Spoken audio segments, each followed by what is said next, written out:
What's going on, everybody? It's your boy Pitts on Pitts and Push Sports Talk Radio. It's Pitt Sports Zone coming to you live with Coach Bernard Clark Jr. through the eye of the Tiger, aka Tiger, head coach Robert Morris University. Good morning, Coach. How you doing? Doing well, Pitch. How you doing this morning? I'm doing good, man. I can't complain. Good. So when we left off, I know last episode on Tuesday, you had your coaches meeting because our time got pushed where you weren't able to we weren't able to really dive into a lot of the perspectives that we were talking about, and it was more so geared toward around the fact that the season has had a lot of injuries and multiple injuries to key Yeah. positions. Yes. And, one of the things that I was highlighting was the fact that even though it's Coach Tomlin's words, the standard is the standard, the next man up, depending on the preparation of that player, may not, and the continuity that the defense or the offense already has, it takes some, when you add a new piece in, sometimes it works well, other times it takes time to form together. And in your situation, I know you said you lost another couple key players in this last game, so we can kind of just pick back up from there. Yeah, that's where we've been right now, Pitch. And it's like I told you, this is therapeutic for me when I speak to you on these Tuesdays, Thursdays, and Saturdays because it helps me clear my mind with a lot of things I'm talking about, and also sometimes prepare me for my team meeting later on during the day. And that meeting that you and I had when we spoke earlier, that Tuesday meeting was kind of based on that and helping our guys understand that, what are you doing to help us win? And we're not talking about starters. We're talking Right. about just said who the next man up. When we had two guys, we had two safeties go down on Saturday. We had to put in two redshirt freshmen who have never played a college football game. Were they prepared properly during the week that they would play? Now, I know the coaches gave them the information that they needed, but did they take in the information? Did they do what was necessary in order to get ready? You always talk about a lot. Did they do the mental reps that they needed during the week to be prepared for that game? And those are things we have to ask ourselves. So those are the questions I was asking those guys on Tuesday. And that is, man, what are you doing to help us win? It's amazing how, just to give you a scenario, obviously I won't say the young man's name, have one of the young men on our team who was complaining about, Coach, I haven't got a chance to play, I haven't got an opportunity to do anything. So he met with the offensive coordinator, and the offensive coordinator says to him, okay, let me ask you a question. He said, what is Talladega 1? That's one of our play calls. He's like, I don't know, Coach. He said, well, what's Talladega 4? He's like, I don't know, Coach. He said, well, what's our snap count? Now, mind you, every day the offense meets as a unit, they go over their snap count. 3 different quarterbacks say 3 different snap counts. He asked the young man, what's the snap count? He said, ready, go. Go's not even in our snap count. So this young man wants to play and wants to be a part of transitioning to the field when he don't know the simplest things or the simplest plays that we have in. But that's the kind of mindset you have with some of these young men. Now, don't get me wrong. There's enough of them that care. We have a ton of guys on our team that really care about learning and growing. And I'll give you another example in a little bit here. But that young man is worried more about being in a uniform than he is about performing on the field. Now, we had another young man, I will say his name. His name's Malcolm Bennett, who's an offensive lineman, who was a second-team offensive lineman when our starting center went down, and ended up getting beat out by a young man that stepped up a little bit more than he stepped up. But on Saturday at the game, he was making corrections with the offensive line coach. When the offensive line coach like, we need to do this, this, this, and Malcolm stopped coach. He said, hey, coach, okay, we also got to do this. Remember you told us to do this in this situation? He's like, you're 100% right, Malcolm. So that young man was tuned in mentally just in case he had the opportunity again. So you have a different array of young men. And when you were talking about injuries, what are we talking about? Guys that are prepared to get in the game are not prepared. Like I told you, preparation plus opportunity equals success. But are you counting your reps? Or are you making your reps count? And that and when you have those situations, the situation whereas a player is vying for more playing time, but he has not done the necessary requirements physically to get on the field, nor mentally in preparation of the playbook. Um, that speaks a lot about character. It's more of when you're not doing the work required to get there, but you just want to get there. Yes. Yes. And that goes into when you talk about the mental notes. It's something that I share with my nephews all the time, and it doesn't even matter if they're playing or not. Football is football, right? Hmm. So anytime you're not playing football, you're watching football, because it helps mentally sharpen. Oh, wow, okay, coach said to do this at practice. I didn't understand it then, but by watching or paying more attention to the detail of the position I play, I understand it more now. It has to be frustrating as an offensive coordinator and a head coach to have a player come to you and vie for more playing time, but not be mentally prepared. That tells me that when we're in meetings talking, what are you doing?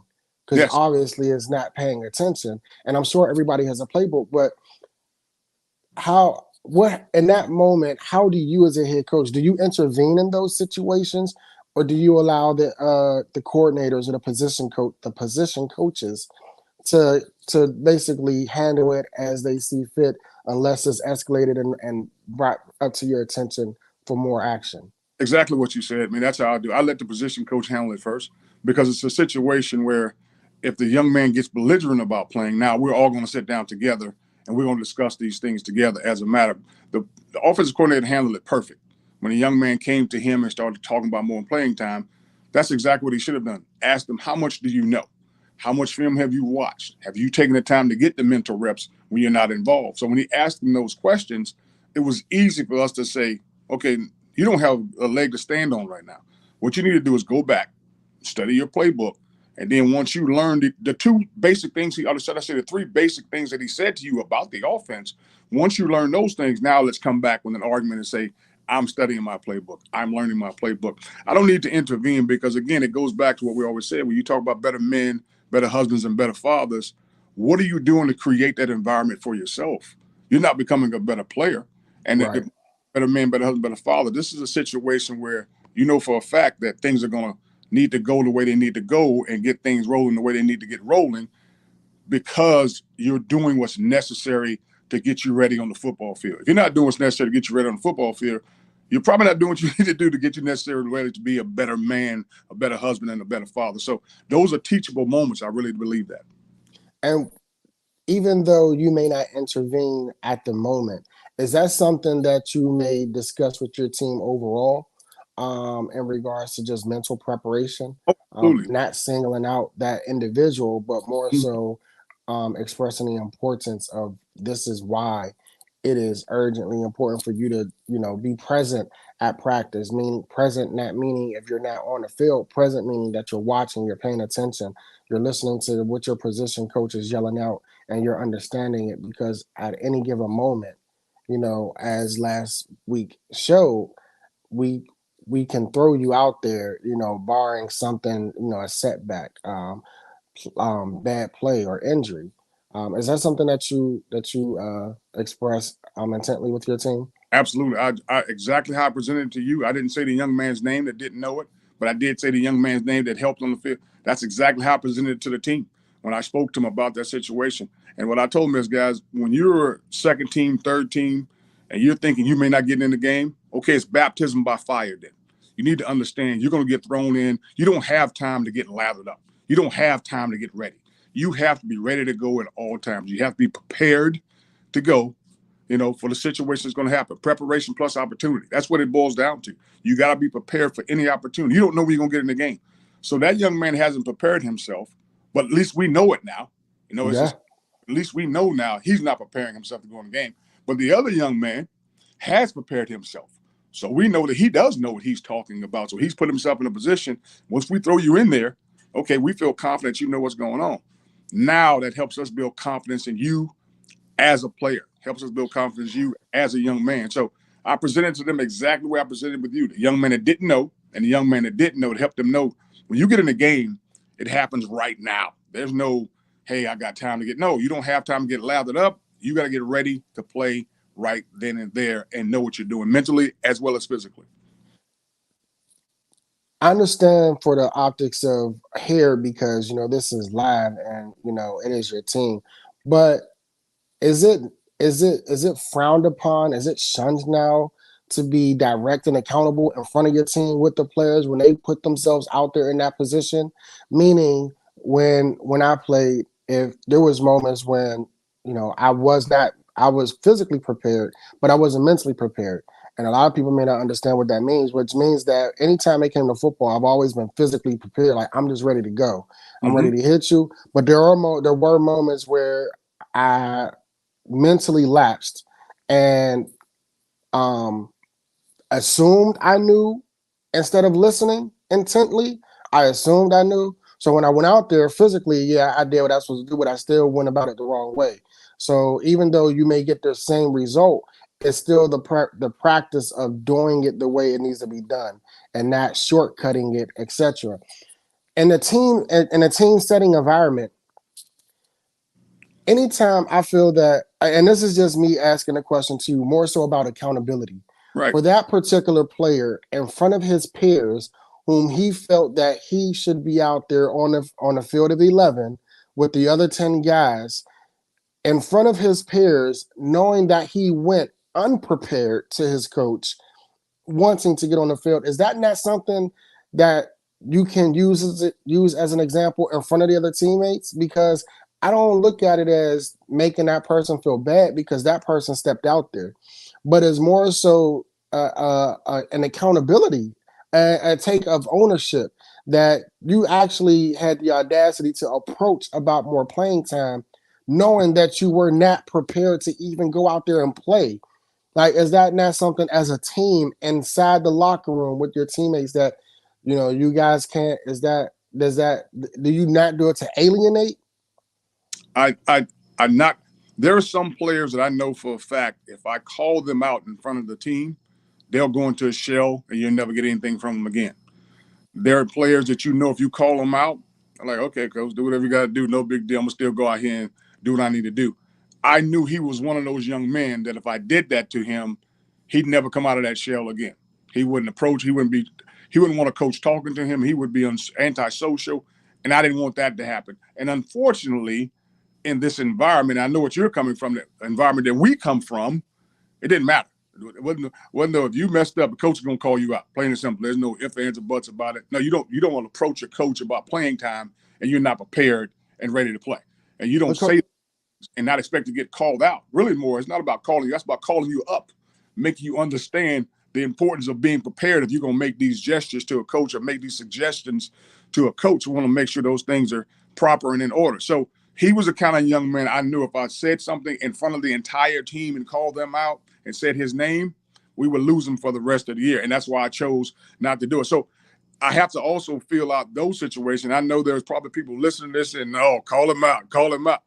It isn't as easy as you think it is nowadays. And when we were younger, they didn't care. Our coaches, it didn't matter to our coaches. It was more about holding you accountable for what you're standing for and what you believe in. But it goes into something that we talked about earlier in another episode, and we talked about the way that these generations are coming up now in regards to their participation in athletics and how they're being rewarded for things that they actually did not achieve or earn, and it's congruent and it's counterproductive to when they grow. And for me, and this is in my opinion, this is not something that Coach said, but this is Pitt's opinion. It's counterproductive at that point because then when you get to a collegiate level, the fact that you feel that you cannot be addressed to hold you accountable, it doesn't bode well for us personally outside of the field of play, because then it becomes you have to tiptoe around an individual in order to make them feel apart, or to it, like, at some point, when can we break that cycle? That it's not putting someone down. If you're a part of a team, you're a part of a team. Yeah. And just as much as the next person, when a starter get benched, you know why a starter get benched. You may not say nothing to that starter, but that starter gets benched. Now, how that starter handles it after they're benched is completely up to them. But There was nothing said. They're embarrassed in front of their peers because they know they were once part of the field of 11. It just is mind-boggling to feel that in a day and age, especially when you're a part of an organization, that you do not feel the need of being held accountable amongst your peers, even when you do something outlandish like that. And then it takes me to the thought. I don't know if you heard this interview. It was on a pivot with Coach Mike McDaniels, okay. the head coach for the Miami Dolphins. he spoke about his time when he was in Cleveland, right? And he said that Johnny Manziel, the example that you just gave, Johnny Manziel never studied his playbook. Hmm. Never studied it. He said Johnny Manziel was so unprepared when it came to the mental capacity of the game. And he took his star status as a leverage of him not having to do it. And, Yeah, and and that last part I paraphrase, but to think that an NFL player, and we're talking about a college player, to think that those same characteristics or attributes can be carried over to another level that everybody strive to get to when you as a kid you want to play in the NFL. To think that you can get to that level and not study, it's asinine. well, the thing about it, and I always tell people this, and a buddy of mine, his name is Greg Catuso. He's the head coach at U Albany, and Greg always calls it the golden calf syndrome. And what that means is you got a lot of players that ever since they've been 8 years old, everybody Mm-hmm. great they are. Everybody I told them they're going to the NFL. You're the Yep. most unbelievable player ever. You should be starting no matter where you are. And they come with the same thing here. We don't have a golden calf on our team. There is no player that's going to get preferential treatment.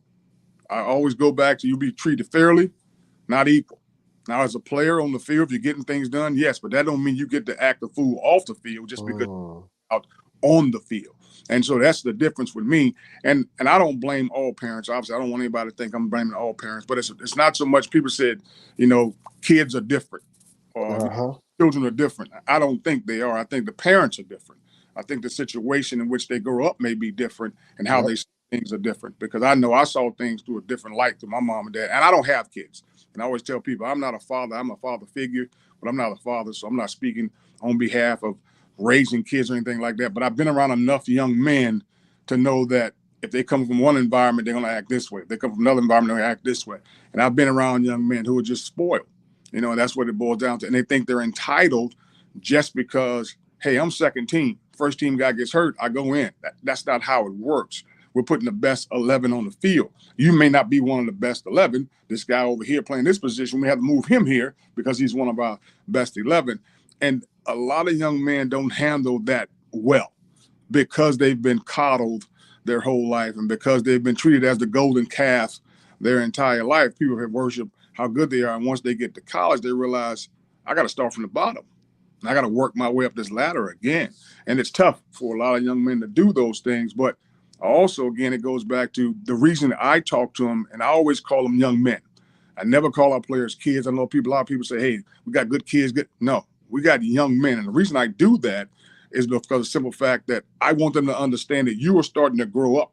You need to Yes. take responsibility for your actions. You need to hold yourself accountable. And the wow of the week is what's your priority?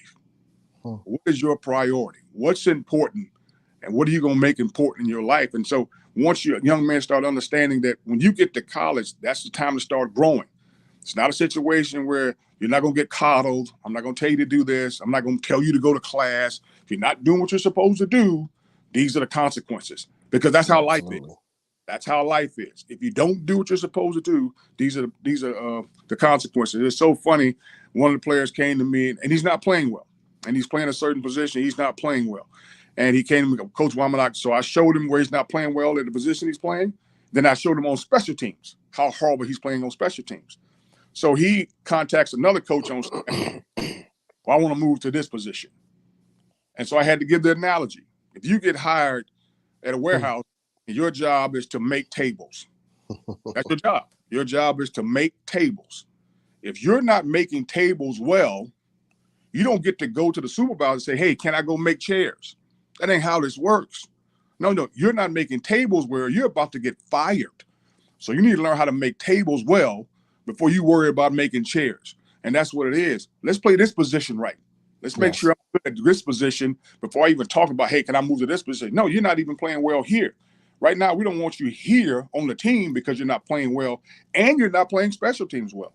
Well, Right. again, one of those guys, and I don't know him. I don't know how he was raised personally, anything like that. But he thinks he's entitled to play because he's on the team, and that's not how it works. You have to push yourself.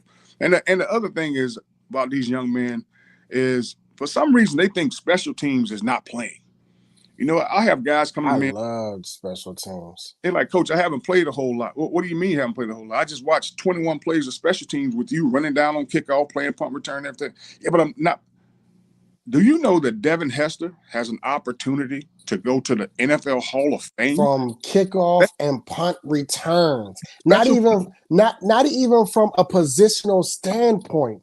He has an opportunity to go to the NFL, the Hall of Fame in the NFL because he's playing special. And you're telling me that special teams isn't enough for you. And so, again, it's a different mindset nowadays. And to give you another person, Slater from the Patriots. That's another person once he retires. I think he's in his 18th, 19th season. That's another player who has the possibility of going into the Hall of Fame because he has been consistent year in and year out. Whenever, like, that is his job. Devin Hester, cornerback, wide receiver. Yes, he was able to do those things, but that was not his highlight. Highlight every time he touched that ball. Yeah. But so when you talk wow of the week, right? And we talk our word of the week, and you said it was priority. Because of the loss of the players from last week, how much of a priority is it?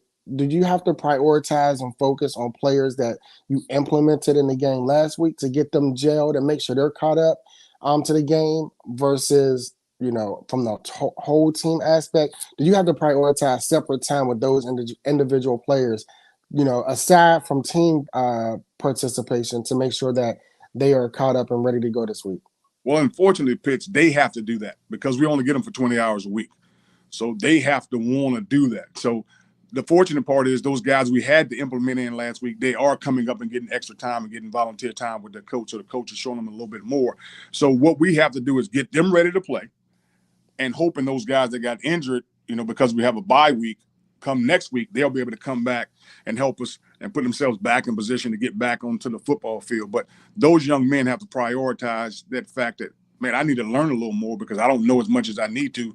I was thrown in baptism by fire. I need to grow. I need to get in touch with my coach. Like, I saw some guys in here this morning. Coach, what you doing? Hey, Coach, he wanted to meet. He wanted to make sure he stays on top of his stuff. Want to make sure he's where he needs to be at. So we have young men doing that have that opportunity that they got last week because someone got injured. During the bye week, have you noticed for this year, have you noticed an uptick? Do you have players coming in knowing that they may not be satisfied with their field of play, that they are coming in during the bye week to sharpen their craft even more? Oh, yes, and they're asking for video to be loaded up. We have a thing called 360 where they can go on, they can watch their practice film, and they can critique themselves and come back and check with the coach and stuff like that. So we have a few more guys doing those things. And the guys that have been injured for 3 weeks now and come next week, they'll be ready to go. Those guys have been up a lot more too, knowing that I got a chance to get back on this field. I want to make sure I'm doing the right things and put myself in the right position to make the plays that I need to make. During this bye week, it gives you, as the head coach, a chance to regroup and look over the games. Did you take that and did you go back and watch film from the games that have been played to see what you guys done right, to see what you didn't do as good in, and how did you analyze that, or what is your takeaway? What is your purpose in doing so? Well, the 3 games that I jumped on, and the 3 games I watched was the Howard game, the Gardner-Webb game, and the Bryant game, because mistakes killed us in that game. And those are the things that hurt us in those games that we had an opportunity to win. I'm not taking anything away from Howard, taking anything away from Gardner-Webb. Right. But what I'm saying is the opportunities we had to win at certain times when the score was here, we didn't into those opportunities, and that's what we're missing out right now. You know, we're not playing 4 quarters like we should, or we're fumbling the ball, or we're missing a tackle, or we're causing a penalty. All those things are costing us. You know, prime example, right before halftime, we were going in against Bryant, and I go back and I watch film. And you notice it during the game, but then when you go back and you watch it, right before halftime, the score was, I think, was 17-24 or somewhere around in there. And right before halftime, you won't believe it, Pitts, we dropped 2 interceptions. The safety dropped 1, and then the very next play, if the linebacker catches it, the entire sideline's wide open. It's a totally different game because if we score there, now we get the ball first in the second half. So you look at stuff like that, and you go back and you watch the Gardner-Webb game, and 1 tackle here, 1 tackle there. Next thing you know, bam, we're right where we need to be at. So those are the things that bother you more than anything else, because you go back and like, man, we're calling the right plays, the execution isn't where it needs to be at right now. So now you got to go back and you got to work on those basic little fundamentals, small techniques here, things like that. We're not getting the pass rush we want. So we go back and we watch those film. Do we need to blitz more, or do we need to get our defensive lineman playing this way or that way? So those are things you go back and watch, and that's what I've been doing this week. Whenever you have say you got tape of 6 games, right? Or let's say 6 games. Still got 4 or 5 left. And you notice that one side of the ball has been more dominant in regards to even when they're in bad situational play. They're doing their best. But then you look at the other side and you say, okay, offensively, we're not doing well. Offensively, we are hurting the defense and we are hurting special teams because our time of possession. So, I mean, the defense is on the field a lot. We're not gaining first downs, which means we're not flipping field. That means we're putting more pressure on the punter to get us a great kick every time. We're putting more pressure on the gunners to go down and make a sound tackle. But then you notice, play calling, and you notice that the same play calls are taking place game in and game out, and they're getting you nowhere. How do you approach do you allow the offensive coordinator to keep going? Do you pull them in the office? Do you say, let's go over the game plan? How would you go about that situation? We're going to make changes. There's no ifs, ands, or buts about it. But I see some plays that I don't think are working because our players can't do it. A lot of times you may ask a guy to do something he's just not capable of doing, so we need to go to this. So we're going to make those changes. And the biggest place we're going to make changes is where you and I talk about. We got to make changes on our special teams. Because of the injuries we have, we don't have the guys we need on kickoff or the guys we need on kickoff return in order to make the returns, in order to stop guys from making big returns. And field position has been killing us probably more than anything else, and it's because of punts and kickoffs and stuff like that. So we got to make some changes on there because we don't have the bodies we had at the beginning of the year because of the guys that have been hurt. We don't have the linebackers that we had on there earlier during the year. So no, we're going to make some changes. Offensive wise, I think we're fine. And to be honest with you, last game production wise, when it came to rushing, other than the Virginia Lynchburg game, this is the best we've had rushing wise. So we changed some things last week to get ready for the running game. And I think our running game increased and improved a lot. And we're going to change some things a little bit on defense. We're just breaking some stuff down so they can play a lot faster, but working more on techniques. But the biggest place we need to make a difference is on special teams because field position has to be a huge factor that you and I talk about week in and week out. Well, I just wanted to clarify that my statement or my question was more hypothetical, not because of your situation, just because of some things that I've been seeing around college, and NFL, and I'm just wondering, how does that go into play when your your time of possession is theirs is 50 and yours is damn near 15. Which means we're not retaining the ball long enough to even put points up on the board, which means that we're overhauling our defense. It was one of those questions because I just see it, and anytime fans can predict plays before they're called, I'm like, okay, now we're in trouble. Yeah. If a fan can predict a play, I'm sure the defensive coordinator is just licking out his chops. Like, we know it's coming now. So it was more me, fan and analytical, as well as interview. Wanted to find out from you, head coach, how would you, address the situation, whether it was offense or defense? No, I took it exactly the way you gave it to me. It was a situation. I just presented from my point of view, but okay. I knew exactly how you meant it. Don't worry about it. Okay. So you got a bye this week. So this Saturday, we're going to still execute it as if it's game day, and you guys join us, 9:30 a.m. on Saturday for Execution Saturday. Even though Robert Morris does have a bye week this week, you can still catch us, chop it up with us, join us. As I said before, it is live, so you guys can ask questions. We will see the question as they were posted. So anytime when you're in the comment section, just go ahead and make a post or a question, and we'll be able to address those questions and comments for you. Thanks again, Coach. Another great one, Through the Eye of the Tiger. Myself and Coach Bernard Clark Jr., head coach, Robert Morris University. Pits and Push Sports Talk Radio, Pitt Sports Zone, Bowie TV, coming to you. Let's go, Bobby Moe.